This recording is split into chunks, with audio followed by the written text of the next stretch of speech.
하는 자세를 이 말씀의 전례 중에 가져야 되겠습니다. 신앙은 들음에서 온다라는 말이 있습니다. 이 말씀의 전례는 하느님과 인간과의 대화 형식으로 되어 있습니다. 하느님께서 말씀을 하시고 그 다음에 거기에 대해서 인간이 응답을 하고 그런 겁니다. 자, 이 말씀의 전례에서 하느님의 말씀의 응답, 말씀에 해당되는 부분은 뭐겠습니까? 제1독서, 제2독서, 그 다음에 복음과 그 복음을 해설하는 강론. 이건 하느님께서 우리 인간에게 하시는 말씀 부분에 해당이 되겠죠. 그죠? 그 다음에 거기에 대한 인간의 응답은 뭐겠습니까? 화답송, 복음 환호송, 누가 복음 환호성 이렇게 표현하는 환호송. 네. 그 다음에 우리가 보통 신경이라고 하는 신앙 고백, 보편제한 기도. 이게 그 하느님 말씀에 대해서 드리는 인간의 응답이 되어 있습니다. 이렇게 하느님과 인간과의 대화 형식으로 되어 있다는 거 아시면 되겠고요. 먼저 제1독서 보시면 제1독서는 구약성경에서 그날 복음 내용과 관련 있는 것을 낭독하게 됩니다. 구약시대 이스라엘에서부터 있었던 그 성경 봉독 예배의 그 기원을 두고 있습니다. 그래서 독서를 한 다음에 주님의 말씀입니다. 독서를 한 다음에 잠시 침묵을 지키면서 그 하느님 말씀의 영을 음미하게 되고 그 다음에 주님의 말씀입니다 하는 하느님 감사합니다 라고 이렇게 끝맺게 되죠. 그 다음에 독서에 대해서 좀 더 설명드리면 독서자는 현재 그 평신도가 되어 있습니다. 그죠? 복음만 사제가 있고 독서자는 평신도가 되어 있는데 그 주님께서 현존하시면서 독서자를 통해서 말씀하시는 것이므로 독서자는 미리 기도를 하면서 잘 준비를 해 오셔야 됩니다. 그 말씀에 감동된 마음에서 우러나오는 목소리로 하셔야 됩니다. 또 정확한 발음과 또렷한 목소리로 선포하셔야 되는 거죠. 그래서 정말 주님께서 이 순간만큼은 내 안에 계시면서 내 입술을 통해서 하시는 거다라고 생각을 하시면서 미리 읽고 잘 마음의 준비를 하고 오셔서 하셔야 되는 겁니다. 자, 그 다음에 화답송이 이어지죠. 화답송은 독서를 통해서 들은 하느님의 말씀에 대해서 응답하는 기도가 되겠습니다. 하느님과 백성과의 친교를 나타내고 하느님의 말씀을 묵상하고 그 말씀에 순종하면서 그 시편을 사용해서 화답하는 그런 기도가 되는 겁니다. 그 다음에 제2독서가 있습니다. 이 주일과 대축일에만 제2독서가 있죠. 그죠? 보통 때는 제1독서만 하고 화답송 하고 바로 복음 환호송으로 넘어갑니다. 주일과 대축일은 제2독서를 하게 되는데 이 제2독서는 사도행전이라든지 아니면 사도들의 서간 있죠. 고린토인들에게 보낸 첫째 편지, 로마인들에게 보낸 첫째 편지 이런 사도들의 서간, 그 다음에 요한 묵시록 이런 데서 이렇게 따오게 됩니다. 자, 이 독서 말씀을 들은 다음에 하느님 감사합니다. 독서 말씀을 들은 다음에 하느님 감사합니다. 그 다음에 복음을 말씀 들은 다음에 그리스도님 참여합니다. 이렇게 응답을 하는 거죠. 그죠?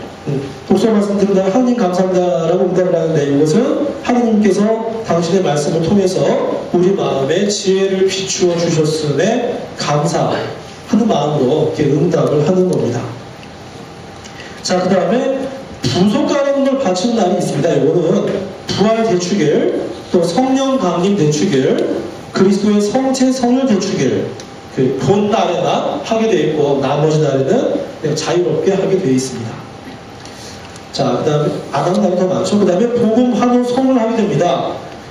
알렐루야 또는 다른 노래가 다른 나라로 되어 있죠. 사순 시기에는 이게 안 하고 다른 걸 하게 되는데 알렐루야는 히브리 말로 야훼 하느님을 찬미하라 이런 뜻입니다. 야훼 하느님을 찬미하라라는 뜻이 알렐루야고요. 이 그 복음 환호성은 복음 말씀을 받아들일 마음의 준비를 표현하고 그 말씀에 인사를 하고 우리의 신앙을 고백하고 또 어떤 승리와 기쁨을 표현하는 그런 노래가 되겠습니다. 이제 서서 복음 환호성을 하게 되죠. 그래서 이 복음 말씀을 환영하고 맞이한다. 그리스도를 환영하고 맞이한다. 그 복음 말씀의 경의와 환영을 표한다라는 그런 의미로 서서 복음 환호성을 하면서 복음을 듣게 되는 겁니다. 자, 이 독서와 이 복음 말씀은요, 어떻게 짜져 있냐면, 하여튼 그 3년간 여러분들이 주일 미사에 참석을 하시면, 또는 2년간 평일 미사에 참석을 하시면 신구약 성경의 중요한 말씀을 거의 다 들을 수가 있게 짜여져 있습니다. 이렇게 그렇게 짜져 놨어요. 편집이 돼 있어요. 3년간 여러분들이 계속 주일 미사에 빠짐없이 나오시거나 아니면 2년간 평일 미사에 쭉 참석을 하시면 신구약 성경의 중요한 부분들은 다 들을 수 있게 그렇게 짜여져 있다는 거 참고하시고 이렇게 미사 참석 열심히 하시기를 바랍니다. 복음 방송하고 그다음에 복음 말씀을 듣게 되는 건데요. 이 복음이야말로 말씀의 전례의 정점입니다. 그래서 그리스도께서 특히 복음 말씀 안에 현존하시고 구원 활동을 계속하신다라고 우리는 믿고 있죠.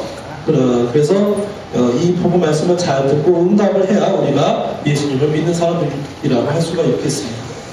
자, 여러분들 독서 말씀도 그렇고 복음 말씀도 그렇고 기본적인 거는 듣는 겁니다. 그래서 매일 미사체를 갖다가 이렇게 독서나 복음을 이렇게 독서나 사제가 읽는데 이렇게 보는 것은 합당하지 않습니다. 그거는 미리 보고 오시고 미사 때는 들으시는 겁니다. 어떤 분들은 독서나 특히 복음 때도 일어나서 이렇게 매일 미사책 넘기는 분 계시죠? 그거는 맞지 않는 자세입니다. 기본적으로 듣는 겁니다. 신부님은 왜 그냥 독서자가 잘못 읽으면 바로 잡아주려고 보는 겁니다. 이렇게 듣는 겁니다. 특히 그리스도께서 말씀의 미사 안에 말씀의 전례에 계시지만 특히 복음만큼은 예수님께서 직접 말씀하신다고 보기 때문에 사제나 부제가 있습니다. 독서 평신도 안 시키고, 그죠? 네, 그렇게 보시면 되겠고요. 자, 그 다음에 이 강론이 이어집니다. 복음 읽을 때, 이렇게 절을 하거나 촛불 이렇게 들고 행렬하고 향 피우고 이런 거는 그런 그리스도의 말씀의 종용을 표하는 거라고 보시면 되겠고, 복음을 읽은 다음에 그 복음 말씀에 대한 해설이 강론이 이어집니다. 강론을 통해서 우리는 영적 양식을 공급받고 우리가 변화되며 주님의 말씀으로 변화되며 우리와 교회의 믿음이 굳세게 되는 거죠. 강론 말씀은 하나님의 말씀을 풀이하고 그날의 전례 정신에 맞게 해석하는 것입니다. 복음을 우리들의 실생활에 적용시키는 방법을 사제가 설명을 하게 되는 거죠. 자, 그래서 거기 매일미사책에 써있네요. 주일과 의무 대축일에는 무조건 강론을 하게 되어 있습니다. 생략을 못하게 되어 있습니다. 그리고 다른 날에도 강론하는 것이 바람직하다라고 되어 있습니다. 네, 그래서 저도 다른 평일에도 계속 하고 있습니다. 또 강론은 그날의 전례와 독서의 바탕을 두어야 합니다.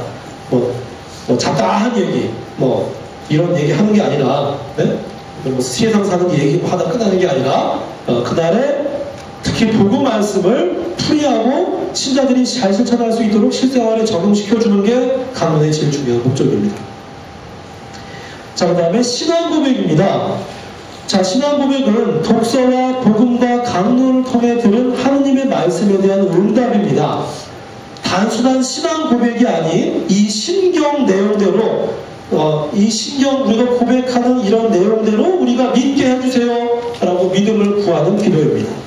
자, 신경이란 말은 뭡니까? 우리가 믿어야 될 교리를 요약한 것을 말합니다. 우리가 믿어야 될 엑기스, 우리가 우리 믿음의 내용, 이 어떤 요점을 갖다가 꼽아놓은 게 신경입니다.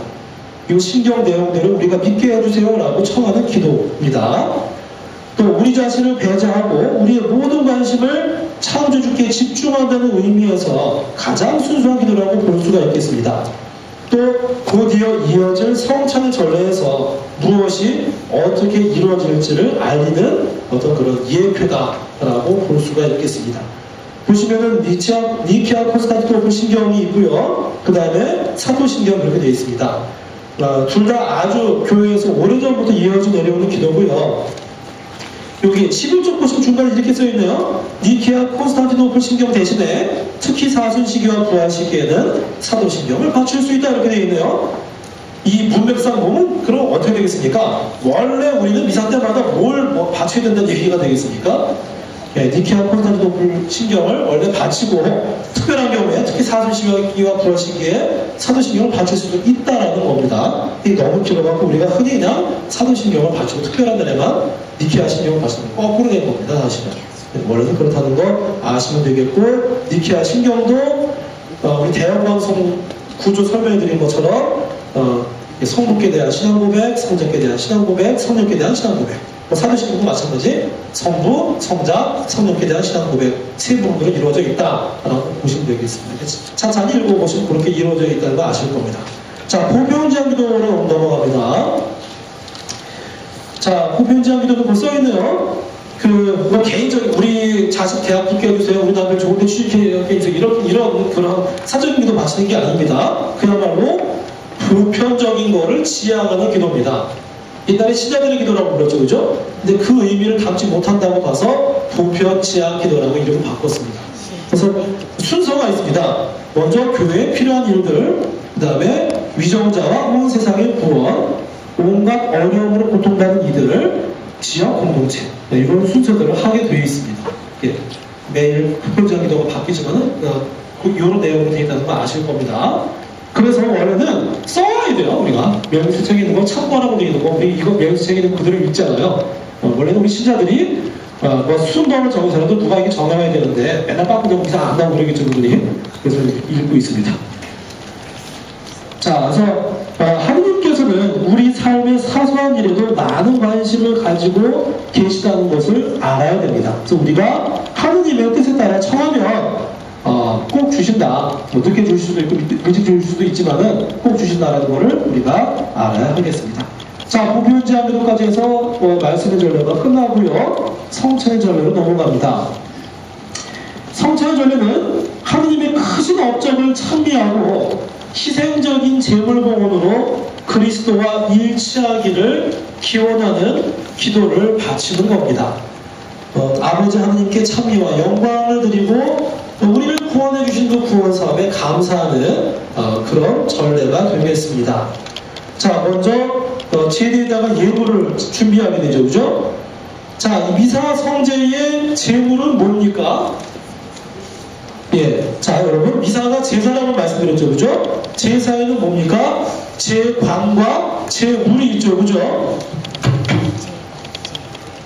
어떤 제사든지 제사를 바치는 제사장, 제관이 있고, 그 다음에 그 제사에 바치는 제물이 있습니다, 그죠? 자, 미사라는 제사에서 제관은 누구십니까?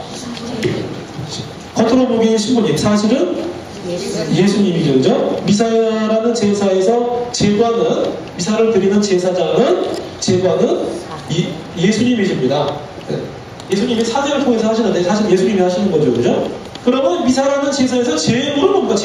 제물은 어떤 걸 제물로 바치나요? 빵과 포도주는 뭐 예수님의 목앞핀을 드러내는 어떤 그런 형상이고, 그죠? 미사에서의 제물도 예수님입니다. 예수님의 목앞핀, 예수님 자신, 그죠? 그러니까 미사는 뭡니까? 예수님께서 예수님 당신 자신을 제물로 삼아서 하느님께 바치는 제사입니다. 그러니까는 가장 완전한 제사가 되는 거죠. 그죠? 아니, 하느님이신 예수님께서 가장 완전한 제물이 당신 자신, 당신의 뭔가 필요한 건 당신 자신 전체를 의미하니까 당신 자신을 제물로 삼아서 바치니까 가장 완전한 제사이며 기도인 겁니다. 그죠? 이거보다 더 크고 완전한 제사, 더 훌륭한 기도가 없습니다. 그래서 여러분들 레지오 회합이든 성가 연습이든 하시기 전에 레지오 회합이든 성가 연습을 빼먹더라도 미사는 빼먹지 마시라는 얘기가 그 얘기입니다. 무슨 얘기인지 아시겠죠? 네. 레지오 회합 100번, 성가 연습 1000번 하는 것보다 미사 한 대의 가치를 따라가지 못합니다. 그래서 자, 미사 성제의 제물은 그리스도 자신입니다. 그래서 하느님의 은혜에 감사하며 나 자신과 나 자신의 모든 것을 봉헌하는 마음으로 그 제일 좋은 것을 예물로 바칩니다. 자, 미사 성제의 제물은 그리스도 자신을 바치시는 건데 우리가 이 그리스도의 제사에 나의 어떤 마음을 합하는 마음으로 예물을 봉헌하는 겁니다. 그죠? 물론 우리가 예물을 안 바쳐도 예수님께서 당신 자신을 제물로 삼아 봉헌하기 때문에 제사가 이루어져요. 그죠? 하지만 우리는 이러한 예수님의 제사에 우리도 동참을 하려고 온 거 아니겠습니까? 그죠? 그러니까는 이런 예수님의 제사에 우리 자신도 같이 합해지는 마음으로, 합해지기를 바라는 마음으로 예물을 봉헌을 하는 겁니다. 그래서 현금으로 그 예물을 봉헌하기도 하고, 또 그 미사 때 쓸 빵과 포도주를 예물로 봉헌하기도 하는 거죠. 무슨 얘기인지 아시겠죠? 그래서 그 은혜에 감사하며 자신과 자신의 모든 것을 봉헌하는 마음으로 제일 좋은 것을 예물로 바치는 겁니다. 그러니까는 현금으로 바칠 때도 쓰다 남은 거 이런 거 바치는 게 아니라 빳빳한 거 갖다가 따로 뽑아 분리해서 요거는 미사 예물로 봉헌금을 낼 또 따로 빼서 바치는 게 제일 좋은 자세다라는 걸 말씀드렸습니다. 자, 하여튼 그 다음에 사제가 제대 위에 예물을 준비합니다. 신자들은 제물을 제단으로 가져가고 사제는 집전자로서 제단에 바칩니다. 자, 지금은 화폐의 시대니까 다 현금으로 예물을 바치지만 옛날에는 어떤 식으로 했냐면요, 미사 때 쓸 어떤 제물을 갖다가 직접 갖다 바쳤어요. 빵과 포도주가 필요하잖아요. 그러면은 대부분 다 농사지니까 빵하고 포도주 농사지려고 막 가져오는 거예요. 가지고 오면은 사제가 이렇게 보고 제일 좋은 것만 성체와 성혈로 쓰려고 가져가고 나머지 거는 가난한 사람들을 위해서 쓰는 걸로 받아주는 겁니다. 그러니까 성당이 부족했겠죠. 빵, 이쪽에 막 빵, 밀가루 막 쌓여있고, 포도주 쌓여있고, 저쪽에 소, 양, 짐승 막 우글우글 했겠죠. 그죠? 네. 그런 식으로 했던 겁니다. 그래서 신자들이 제물을 제단으로 가져가고 사제는 집전자로서 그 제물을 제단에 바치는 겁니다. 그걸 상징적으로 드러내려고 우리 주일 남이사 때는 진짜 빵과 포도주를 갖고 오잖아요. 예물봉을 하잖아요. 상징적으로 봤잖아요. 그죠? 그거를 이제 보존한 겁니다. 그 예식을. 제대에 바치고요. 성체와 성혈로 쓸 빵은 옛날에 했던 것처럼 아주 밀로 만든 아주 순수한 그런 빵입니다. 빵. 그리고, 포도주, 성혈을 축성할 포도주는 순정주입니다. 다른 어떤 것이 섞이지 않은 그런 깨끗한 그런 빵과 포도주를 여러분들이 제물로 바치신 거죠. 그걸 사제가 또 제회대에 봉헌을 하는 겁니다. 자, 사제가 제대 위에 예물을 준비하는 동안 우리 모두는 우리의 마음과 정신이 오로지 하느님을 참여하고 하느님께 감사를 하는데 집중되도록 그런 마음으로 기도를 바칩니다. 그래서 사제가 예물 준비 기도를 할 때 교회 여러분들이 하느님 길이 참여받아서 이렇게 보면서 응답을 해야 되는데 우리 보통 그 시간에 그냥 성가 부르잖아요. 그죠? 이것도 좀 우리가 제고할 필요는 있다고 봅니다. 자, 하여튼 예물 준비 기도를 바치면서 뭐 하는 동인지 아시죠? 제대 위에 이렇게 성체포 깔고 빵하고 포도주 넣고 이렇게 하면서 기도하는 겁니다. 이렇게 하면서 사제는 영원한 생명을 주는 이 빵과 포도주가 영원한 생명을 주는 음식과 음료가 되도록 축성해 주시기를 간구합니다. 또 큰 미사 때는 이렇게 해놓고 나서 또 향을 치잖아요. 그죠? 향을 치면서 마치 우리의 이 기도가 유향 연기처럼 하느님께 바쳐지도록 향을 피는 거고 또 하느님의 은총과 그리스도의 현존이 이 안에 머무른다라는 걸 표시하기 위해서 향을 피기도 합니다. 예. 그리고 그 사제가 그렇게 하고 난 다음에 빵과 포도주를 갖다가 이렇게 따라 놓고서 그 앞에 절하면서 이렇게 기도를 하죠. 주 하느님, 진심으로 뉘우치는 저희를 굽어보시어 오늘 저희가 바치는 이 제사를 어머니 받아들이소서. 14쪽에 보시면 사제가 혼자 바치는 기도입니다. 혹시 우리가 이렇게 바친 봉헌 예물이 하느님 보시기에 미흡할까봐 하느님께 마음에 들지 않을까봐 이렇게 이 기도를 바칩니다. 그 다음에 모두 순체로 예물 기도를 바칩니다. 이 예물 기도는 본 기도에서처럼 당일 미사의 신비를 다시 한번 인용을 하면서 이 제물 위에 축복이 내리도록 기원하는 기도입니다. 나와 너의 희생을 봉헌하는 이 정신이 이 예물 기도의 기초라고 할 수가 있겠습니다. 자, 그 다음에 감사 기도로 이어집니다. 감사 기도 또는 성찬 기도라고 표현을 하고요. 이 감사 기도가 어떻게 보면 성찬의 전례의 핵심, 미사 전체의 핵심이라고 보시면 되겠습니다. 이 감사 기도는 성령의 힘으로 신자들이 봉헌한 빵과 포도주를 축성하시어 예수 그리스도의 성체와 성혈이 되게 해주시기를 간구하는 기도입니다. 사제가 손 벌리고 계속 길게 기도하잖아요. 그죠? 이게 바로 이 감사기도 양식이 되겠습니다. 그래서 미사의 핵심이라고 볼 수가 있겠고요. 거기 매운미사 책에 보시면 감사기도 제2양식 하고 나와 있죠. 그죠? 감사기도는 1양식, 2양식, 3양식, 4양식, 4가지 양식으로 되어 있습니다. 자, 1양식은요, 제가 주일 남이사 때 보통 하는데요, 성인들 이름, 맨날 성인들 이름 계속 얘기하면서 되게 긴 기도 있죠. 그죠? 네, 그게 바로 감사기도 1양식입니다. 이거는 청원과 봉헌을 강조합니다. 내용 들으시면 아시겠지만. 그래서 이 1양식은 뭐 어느 때나 할 수 있지만은 특히 주일과 요 1양식이 나오는 성인들 이름이죠. 네, 그 이름이 나오는 성인들의 축일에 보통 바치게 됩니다. 네, 1양식은 그런 기도고, 저 같은 경우는 주일 남이사 때 보통 요 기도를 하고요. 그 다음에 2양식은요, 히폴리토 성인이 하셨던 기도에서 유래가 되는데, 히폴리토 성인 기도는 단순성과 간결함의 특징입니다. 그러니까 4가지 양식 중에 제일 짧습니다. 제일 짧기 때문에 신부님들이 보통 이 양식을 하는 경우가 많습니다. 근데 제 개인적인 생각으로는 어떤 큰 대축일이나 이런 데에는 이 양식을 하는 것보다는 뭐 1양식, 3양식 이렇게 둘둘 쓰는 게 좋다라고 생각을 해서 그렇게 하고 있습니다. 무슨 아시겠죠?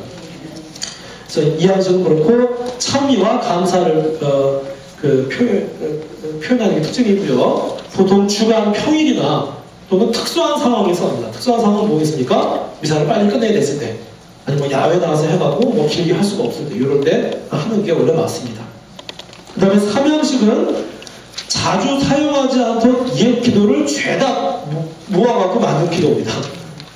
감사와 찬미가 주요한 내용이고, 특별한 주일과 축일에 바치게끔 되어 있습니다.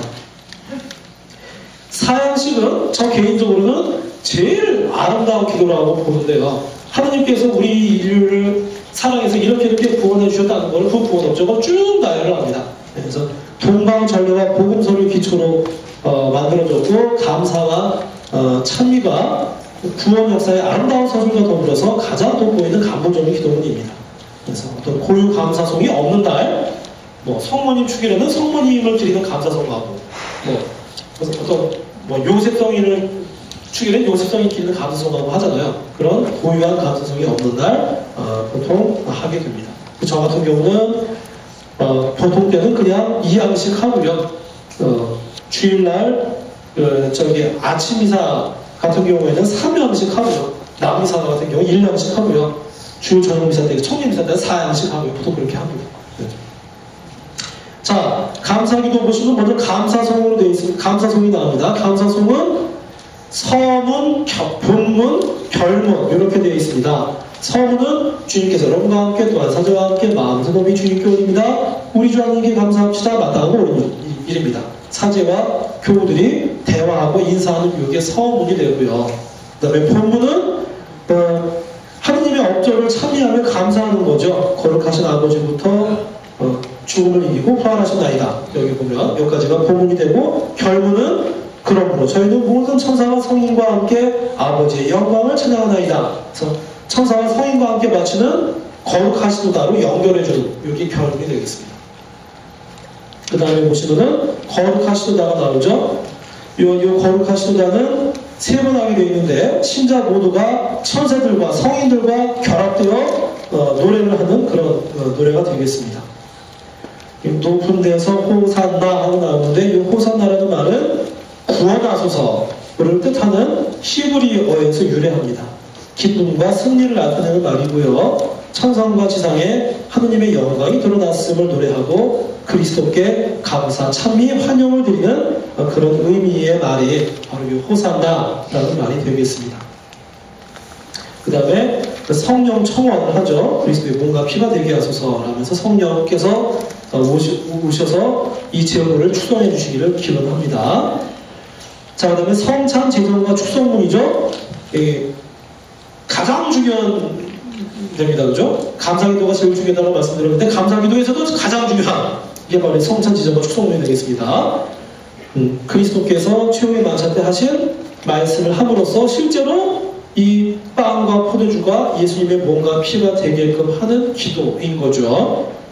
자, 성찬 제전과 축성문은 성체 성혈하는 현존하시는 주님께 믿음과 사랑을 고백하는 기도입니다. 또 빵과 포도주처럼 우리의 마음도 주님의 몸과 마음으로 변화시켜 주시기를 청하면서 이 기도에 우리 교우들은 함께 하셔야 될 것입니다. 자, 그 다음에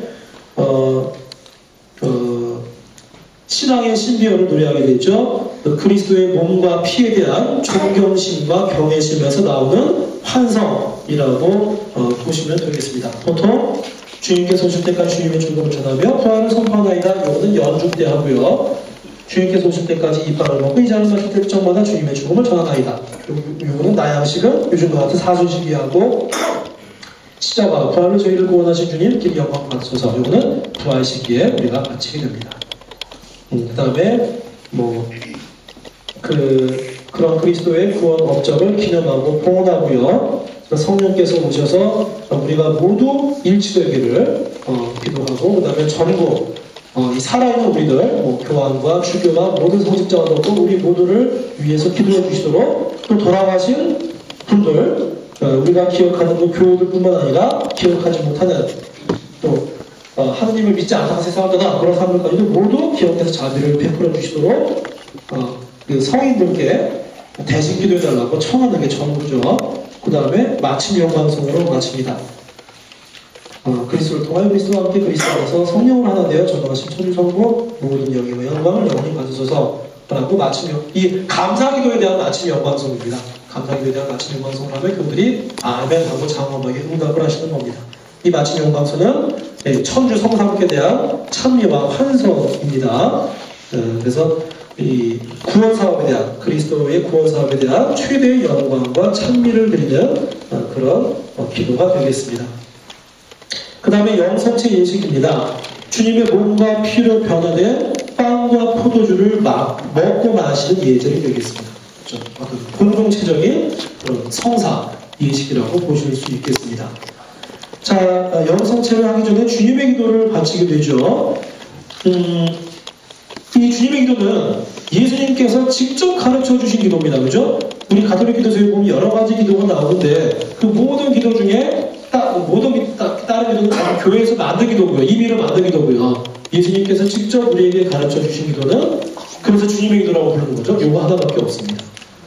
우리 그리스도인 기도의 모델입니다. 우리가 기도를 하고자 할 때 어떤 순서대로 어떤 지향대로 바쳐야 되느냐 이걸 보면 알 수가 있는 거죠. 그죠? 그래서 이 영성체를 준비하는 최상의 기도라고 봐서 초대교회 때부터 이거를 삽입을 시켰습니다. 또 이제 일용할 양식을 주시고라는 구절이 나오잖아요. 그죠? 일용할 양식을 청하는 기도로서 영성체를 알려준다라고 볼 수가 있겠습니다. 또 저희 죄를 용서하시고 하니까는 또 죄사함을 청하는 기도가 되겠죠. 곧 영성체를 할 건데 영성체를 하려면 우리가 죄가 없어야 합당히 모실 수가 있으니까 우리의 죄를 사해주고 영성체를 하게 해주십시오 라고 청하는 그런 의미가 있다고 볼 수 있겠습니다. 그래서 우리 이 기도를 가르쳐 주신 예수님의 마음과 하나가 되도록 천천히 뜻을 생각하면서 이 주님의 기도를 바쳐야 되겠습니다. 주님의 기도에 이어서 사제가 또 뭐라고 또 기도를 하죠. 그 다음에 평화 예식으로 넘어갑니다. 이 평화 예식은 성체를 통해 현존하시는 그리스도와 신자들의 대화,